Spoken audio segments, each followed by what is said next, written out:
So we are blessed to be back at the 2020 Miss Olympia, and with Wings of Strength as the owner, I just don't see any heights on like where we can go, because it's of course it's Possibilities are endless, right? it's a matter of promotion. You know, any product that you don't promote, what's going to happen? Like if you have a soda and you're not going to promote it, who's going to know you have this soda? You know, Go out of so business. you gotta do a lot of promotion, and that's where Wings of Strength is like such a blessing, because you know, their heart is female bodybuilding. That's like Jake Woods has been working hard to support us, and I'm just so impressed at what he's done over this short amount of time to put us back on the map. So it's been a lot of support through him and Wings of Strength that has allowed this to happen. Yeah, so I really see a bright future for the sport, and I'm looking forward to compete in those shows this year. I have a big goal, personal goal for myself, and that is to be the first woman in history to hold both titles. Yes! So we shall see, you know. I'm always up for challenging myself, and this is a big challenge I've taken on, and I'm looking forward to work towards it. I mean, I'm already working towards it. I'm in the off season right now, a very productive off season. This is actually the first productive off season that I've had in 3 years.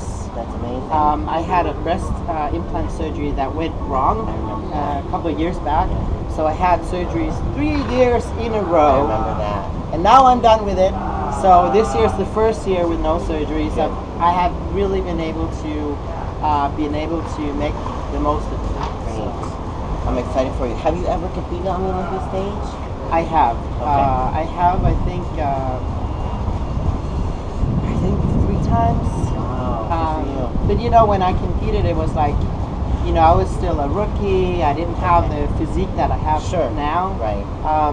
So, you know, I'm looking forward to compete in that competition, being at my absolute best. Who wouldn't, right? So can you briefly just tell us the process of turning pro? Like, how did you go from amateur to pro? Well, basically, you got to win a competition that is a pro card qualifier. Right. Which show did you win? Well, I was in Europe, so at the time we didn't really have any pro card qualifiers. It was sort of like you had to win your national championship. Okay. So I won the Danish championships. They didn't think it was enough that I won the Danish nationals. So I had to go to the Scandinavian championships also, which is Norway, Finland, Denmark, and Sweden.